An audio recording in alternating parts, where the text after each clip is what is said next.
On today's show, the San Diego Padres win the last game of this 3-game set against the Astros in not necessarily dramatic, but fantastically satisfying fashion. Going to be talking about Manny Machado and Donovan Solano and Fernando Tatis Jr. and Dylan Cease, and then also probably going to talk about the Padres. Shocker. I know. Let's get into it.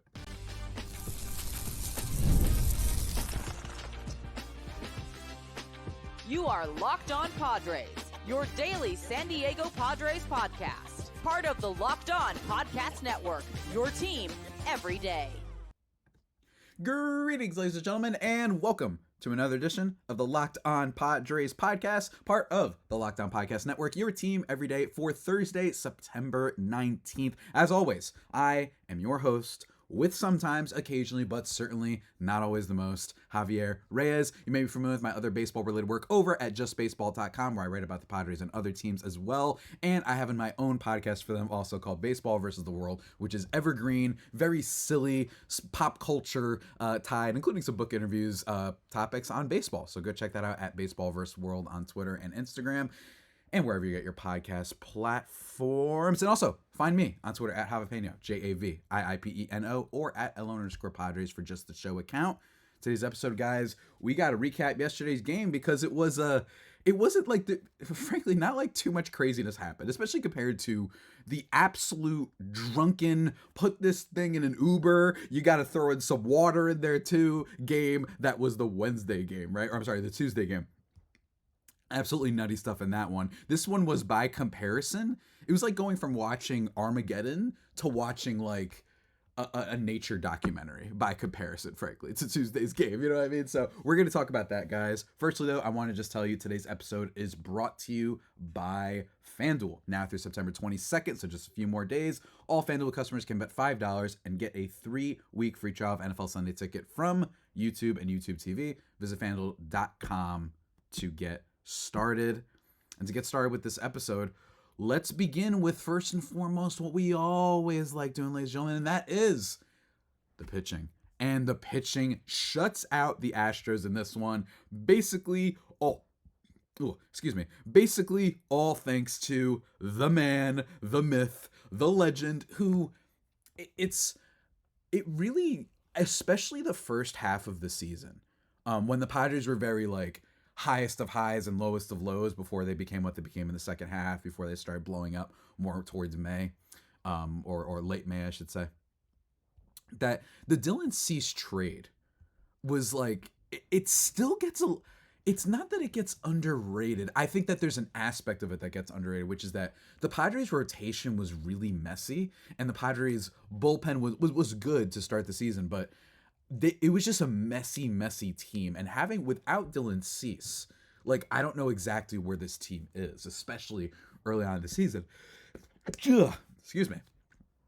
I just think that we've seen that this guy really did go out and save the Padres rotation for a lot of it. And we talk a lot. I feel like I bring this up almost too much, which is that Dylan Cease has been a little bit streaky this season. I'm unfamiliar with how streaky he's been in past years with the White Sox and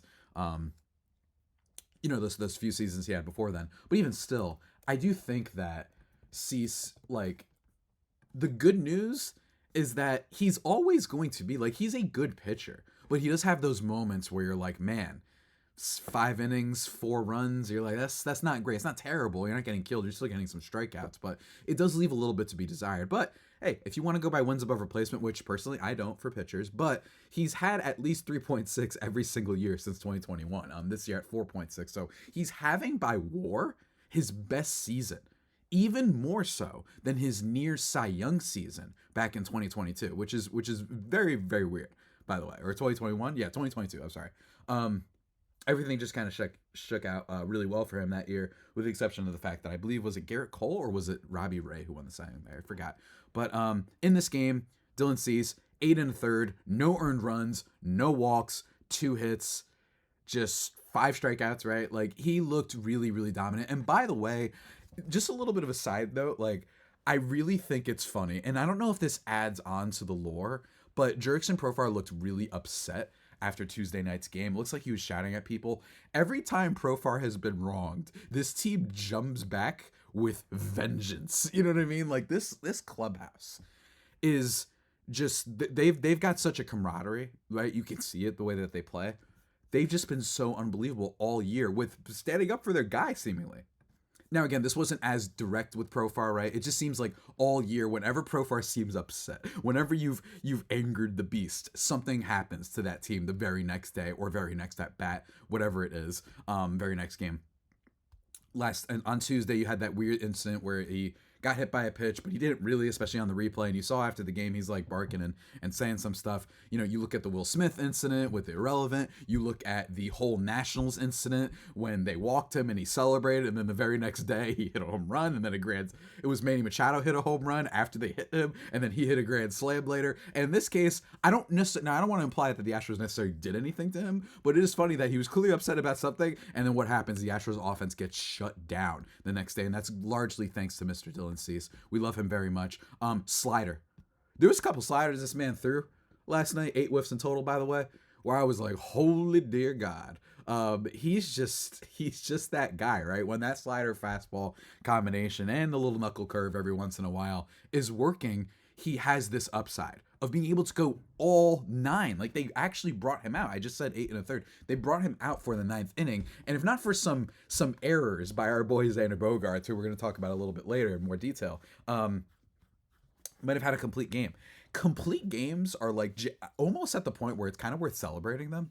And I'm not trying to get on like my old man get off my lawn thing when I say that, but it is true that we just don't see them anymore. And I'm not saying that that's a bad thing, the way that the old people do, where it's like, hey, you know what's better? Keeping your pitchers healthy and then using guys who haven't pitched at all to be able to finish out the games. You know what I mean? Because they have more energy. So I'm not hating on that. It's just so rare. So it would have been really nice if not for the Xander Bogaerts just defensive implosion, really. But all in all, Dylan Cease, another great start. I do wonder how this kind of affects everybody's vibes, because one of the questions we've been talking about on this podcast is that, what's it called? What is going to be the rotation order come playoffs? That's kind of been the main thing. And again, I'm not being presumptuous. Fangraphs gives the Padres a very, very high chance of making the playoffs. It's all but guaranteed. Their magic number, I believe, at this point is 4. So 4 more games and they clinch it. But it would be great to especially get the home field for the wild card series. If it's not possible for us to take the division, then that is absolutely huge, right? So I will absolutely take that, even if it's a little bit like, oh, you know, I would have liked if the Padres could have won the National League West. It's still possible. Don't get me wrong. Padres, like I said, they still have a chance, 99.6% chance to make the playoffs. To win the division, they have an 8.4% chance, according to Fangraphs. So it's all but done. Losing that game, admittedly, on Tuesday, not getting the game-winning hit with first and third, nobody out, did hurt them, I think, in the long term in terms of winning this division. That was unfortunate because the Dodgers had lost that night. And with the Dodgers playing the Rockies twice and then us to close out the season, you know, unlike us, the Rockies don't turn into the 1927 Yankees when they face the Dodgers, right? Which is what's so annoying about them. Like, I kind of love the Rockies for how ridiculous they are, but man, is that frustrating. We're going to keep talking about this and answer some questions.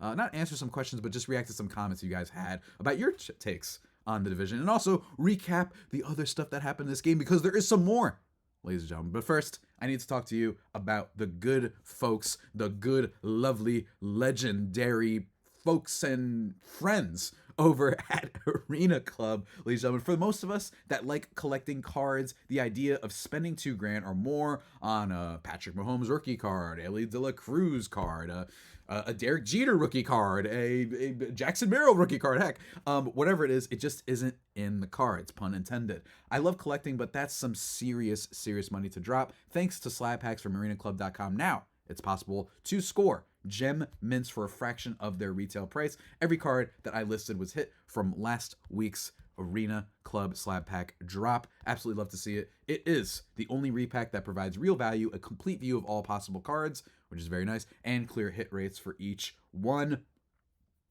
Very, very cool. Love that so much, especially for all the card collectors out there. It's really hard to find like easy accessible and just genuinely productive, I guess is a word to use, apps for this hobby adventure, right? So really like Arena Club for being able to do that, whether you're buying, selling, trading, or displaying, right? If you just want to show off your collection, that's great too. Arena Club is the card collecting platform you have to check out. And right now, you get 10% off your first slab pack or card purchase by going to arenaclub.com/LockedOnMLB, and then also use the code LockedOnMLB. That's arenaclub.com/LockedOnMLB, code LockedOnMLB for 10% off your first purchase. Go check it out.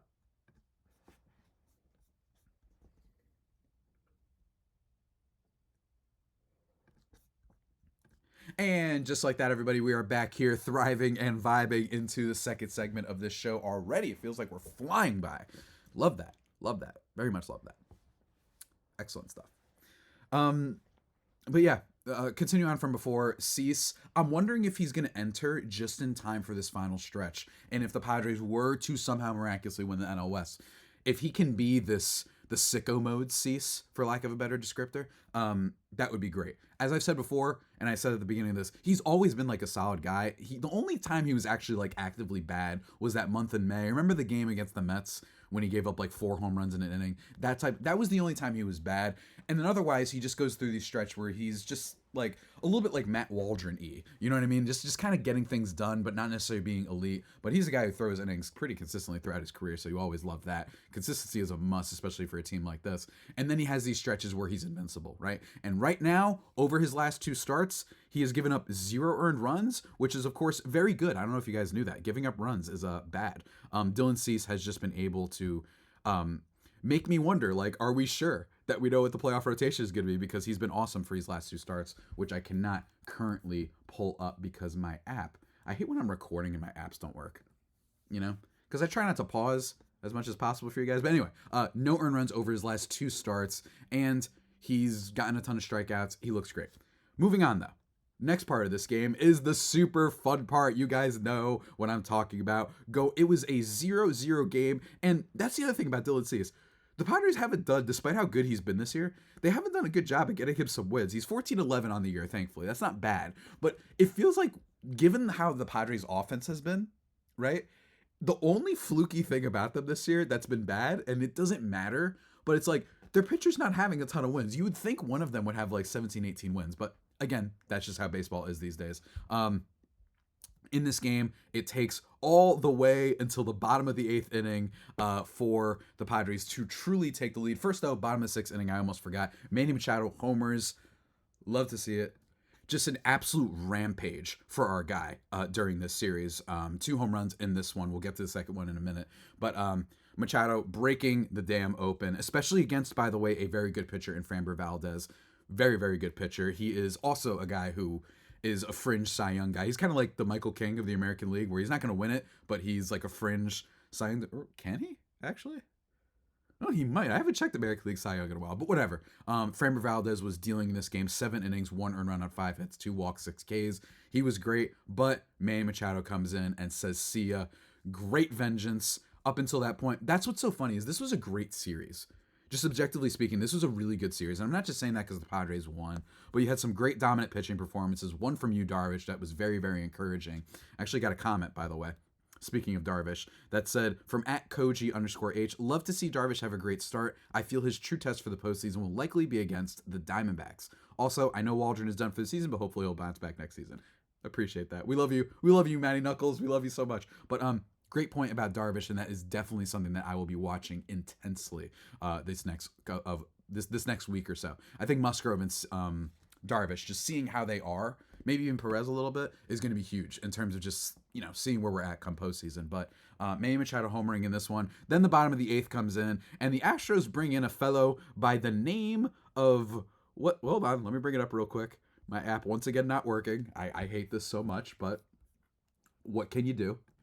It's a fellow by the name of Caleb Ort, which, man, he did not have it fun. Not only does Manny Machado homer in this inning, But we also get one from Fernando Tatis Jr., who starts it off. First of all, relieving Framber Valdez. Fernando Tatis Jr. comes in and launches one, somewhat making up for the fact that he did not come up big and he had a really bad at-bat in the previous night on Wednesday or on Tuesday. Then, I keep saying that, Manny Machado then homers right after it, going back-to-back. And then Donovan Solano gets it on the fun back-to-back-to-back extravaganza. The 5th time that the Padres have done that, I believe, in team history. Love to see that. Don't get me wrong, it's not. I really do stand by the Grand Slam streak being the coolest record that the Padres have broken, at least since I've been hosting this podcast. I know that Joe Musgrove is the best thing for the Padres because that was the first no-hitter. Then you get one from Dylan Cease, obviously this year. But the Grand Slam record is, I just think it's so cool. Like, screw having perfect games and all that stuff. I think it's really rad that we went out and hit 4 straight Grand Slams. That's just insane to me. But back-to-back-to-back, this Padres offense, man, it's just one of those teams that is genuinely a delight to watch. Forget, like, hoping they win and lose. It just feels like you're getting a good product every night, right? Like, that's how they play. It never feels like it's over, which is why I've discussed how frustrating it could be when, like, a Yuki Matsui or an Estrada or a Monahan occasionally, like, come in and give up, extra runs and give the team insurance, because you're like, I know that this team can make a comeback. You know they can. Jackson Merrill also singles right after that. Xander Bogaerts flies out on the first pitch, which wasn't great. Cronenworth strikes out. Elias Diaz strikes out. And that basically does it for the Padres offense for this night. And that's basically all they needed. The only unfortunate thing, the Padres do win 2 out of 3. They lose the Tuesday game and could have taken a game on the Dodgers. But Xander Bogaerts, we got to talk a little bit about him, because Xander Bogaerts has been, my God. There's a lot to say there. You know what I mean? I will say that with the Padres as a whole, it's hard to be upset about almost anything, especially with the lineup. I mean, this team has just had a total role reversal from last season when it comes to their ability to drive in runs, their clutch factor, all that sort of stuff, all that juicy stuff we love so much. And it's funny that, like, even the players that haven't actually been overall awesome, for example, like in high leverage situations this year, Jay Cronenworth and Manny Machado technically aren't doing all that amazing, right? 92 WRC plus for Manny Machado and a 90 WRC plus for Jay Cronenworth. Now, part of that, I do think, is the fact that Manny Machado he started off this season so dreadfully, and then for Jay Cronenworth, I think it's a factor of him just really having fallen off a bit since the beginning of the season, when he genuinely looked like he was going to be like a really, really good player. He's got 1.9 F4 on the season, so don't get me wrong, he has been better. He's also gotten a little bit unlucky, but he's kind of reverted back into low-key. It's been one of the most depressing things about this season. It's like one of the only things that's, he looked like he was fully back, and then he just declined, and he looks like, again, this really solid player that you would get more out of him if he was playing defense at second base, because we've seen that he can be great at second base. We've seen it before, and that's why he had multiple seasons where he had 3.7 wins above replacement. Like, he was really, really good those seasons. So that's the only sad factor of Jay Cronenworth. It's still not a great contract that they gave, even though it really looked like he had figured things out at the beginning of the season. I was really optimistic about it. But other than that, and the Manny Machado not doing great there, this is a team with Jackson Merrill, 192 WRC plus. Ha-Sung Kim, by the way,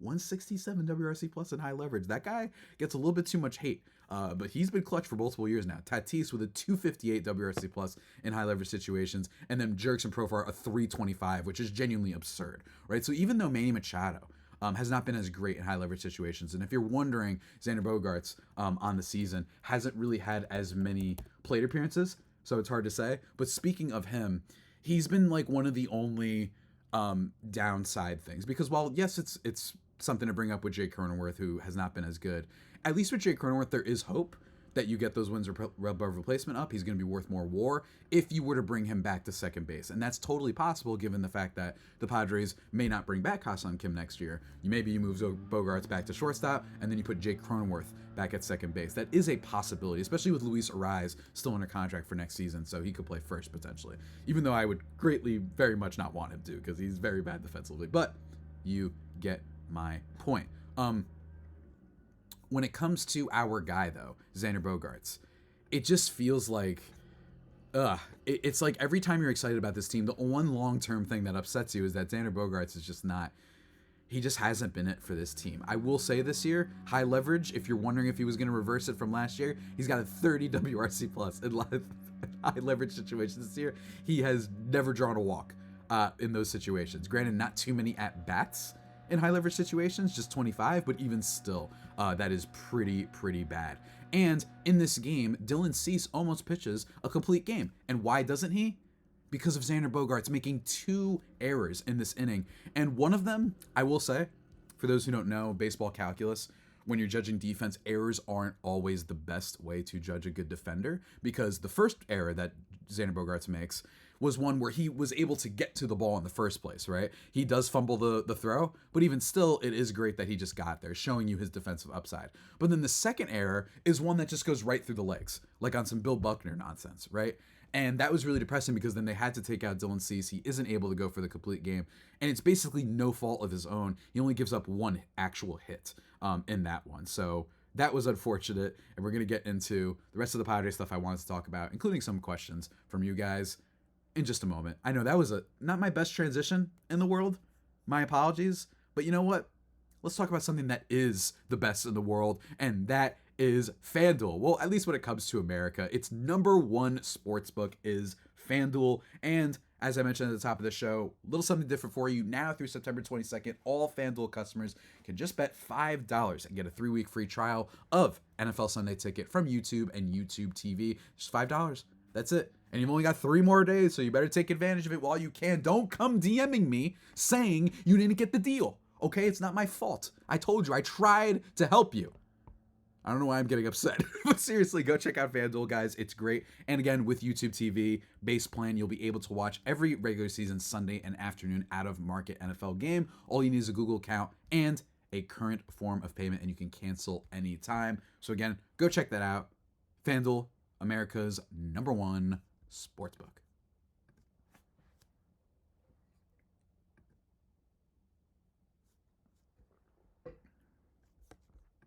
And just like that, everybody, we are back here on the Locked On Padres podcast, thriving and vibing into segment number 3.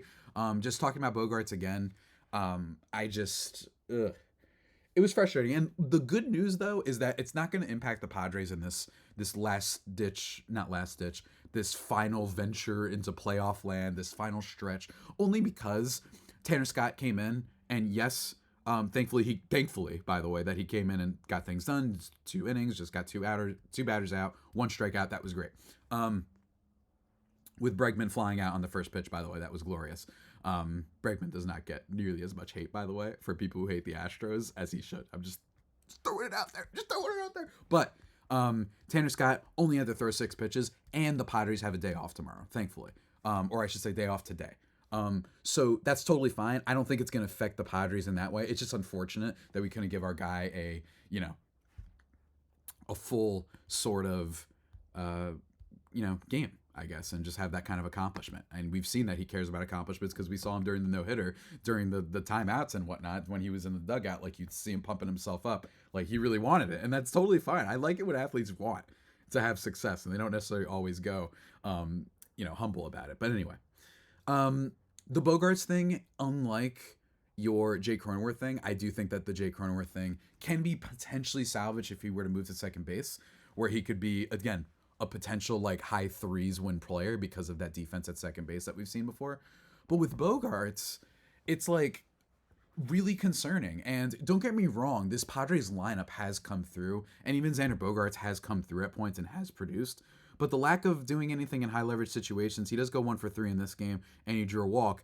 The lack of a walk rate, I think, this year has been really concerning, on top of the fact that his hard hit rate has gone down. So again, it's just one of those things that I think my concern is more for the future, because I do think if there's one thing you'd be excited about for this playoff run that the Padres hopefully can make, is that he is still Xander Bogaerts, and I do think that means something. We've seen players that are on the down but have veteran playoff, and even in his case, World Series kind of experience, and we've seen them be able to produce in the postseason. So it wouldn't shock me if Xander Bogaerts, like in some high leverage kind of situations in the postseason, is able to show up. He's been there before. He's done it before. That wouldn't shock me. The thing that is concerning, though, is going forward. Hard hit rate declining every single year. The contract is looking worse and worse by the day. The good news is that, he is able to, again, at least occasionally do something pretty good when it comes to whether it be hitting for power, hitting a home run or 2. and also play good defense. That's the annoying part, by the way, is that Xander Bogaerts has actually been like a pretty good defender this year over at second base. They move him back to shortstop. So it's almost like maybe we were asking for it. Think about it. Early on in the season, it was mentioned in the preseason that he had not practiced all offseason at second base. And then they were just like, hey, you're going to play second now. Kim is the shortstop. And he's like, yeah, that's totally cool. But also, like, I wish I would have known that before. But he has produced this year, 6 outs above average. Like, that's very, very good. He's up there in the percentile chances. We love that very much, specifically, by the way, in the 92nd percentile, despite not having a lot of arm strength. So he's got a lot of range and he's got a good release and everything. So we love that from Bogaerts. But man, it still has you wondering, right? Like, do you move him back to shortstop and then he immediately makes 2 errors like that? Maybe he got him out of his system. That's what you can hope for. I am just very confused with Xander Bogaerts, man. It's just really tough to watch this guy sometimes. The rest of the team really hides it, right? The rest of the team helps cover up those deficiencies in their lineup. But, guys, what can I say? Just hope that use good old-fashioned name analysis. Just be like, you know what? He's a name player. He's Bogaerts. Maybe he'll figure it out because he's Bogaerts. The same way NFL fans are like, the Bengals will figure it out because it's Joe Burrow. You know, that type of thinking. The way that Batman can beat anyone because he's Batman. That type of stuff. We'll see. We'll see. I got a comment from a couple people in the YouTube. Remember to send me your tweets on Twitter at Javipeno, Javiipeno, especially for the mailbag coming next Monday. And also, I tend to read some of the YouTube comments. First of all, one coming from at BrettG274. I'm going Joe Cease U for the rotation to start the playoffs. If we go deep in the playoffs, King will get a start. But you have him waiting in the wings in the wild card series and divisional series as backup starter in case you doesn't go deep in the game or Cease gets bombed. King comes in and pitches 5 innings. Joe is the proven big game playoff winner, and he's been nasty. So I like that. I think my bigger question is the order. You can't leave Michael King off it. If he's fine, the only reason that they would maybe not go to Michael King immediately, which maybe Brett is alluding to here, is the fact that he's never pitched this many innings before. So maybe there is quietly the Padres are like, hey, yeah, maybe we need to save him just a little bit. But they keep throwing him out there. So considering that they've been in the playoff like spot for so long, I feel like they would have pulled back more on Michael King's inning usage if they were worried about that. So maybe they're not worried about it. And Michael King himself says he's not worried about it. So you can't not go with him. You just can't. And the reason why is simple. He does not have the highest upside, I think, as necessarily a Joe Musgrove or a Dylan Cease, and occasionally even a Yu Darvish. I mean, we saw what he did against the Astros, and we've seen him perform very well in the playoffs before. Not necessarily, it's not conclusive that King can do better in those high leverage spots, but what is conclusive is that he has, bar none, been the most consistent pitcher for this Padres team all year. All he had was a bad start. That's it. He only had the month of, what was it, May? No, I'm sorry. When did baseball start? Month of March, where he had 4.7 ERA. And ever since then, he's been automatic. And I'm not kidding. So that's why I a little bit disagree on this kind of assertion. But I do like the order. I do like the order of going Joe, Cease, and Darvish. But I think it goes Joe, Cease, King, and then potentially Darvish could be used depending on how the series breaks down and whatnot. I could see Darvish and Martin Perez both having like a piggyback sort of situation where they're both available and they utilize both of them in a 4th game type of situation. I could see that. But again, like I said, with Michael King, he's been the banner of consistency for this team all year. March and April, ERA of 5. Then after that, 3, 2.67, 1.82, 2.73, and 2. Every month after that. May, June, July, August, September, October. So I just don't see how you can't have Michael King as one of your starters in there. Don't get me wrong, he is new. I get it. But then if it don't work, then that's what you got Martin Perez for. If he somehow gets lit up, that's what you got him for. So to me, I think Joe, Cease, King makes a little bit more sense, at least to me. I understand the argument almost, though, of like, hey, but like if it's a rubber match, do you want Yu Darvish going? Do you want Michael King going? I get that. But to me, I can't have Michael King, despite being so good all season, somehow become the 4 come playoff time. That just doesn't work for me. But I'm wondering, what do you guys think? What order would you like for the playoff rotation? That remains to be seen. I also got another fun comment from at Silas Robert Shaw 8122 that said, in a different sort of thing, speaking of Luis Arise, he said, it's crazy that Tony Gwynn only has the 5th longest streak of at-bats with no strikeouts at 170. Granted, it's the longest since 1970, and I think Arise is the longest of the 2000s. This team is the most fun I have had with baseball since 84. The 98 team was great, but Wiggins was my man back in the day, along with the new kid, Tony Gwynn. I am enjoying the ride. As far as the Chargers go, still a fan, and I won't diss you for mentioning them. Go Padres and Bolts.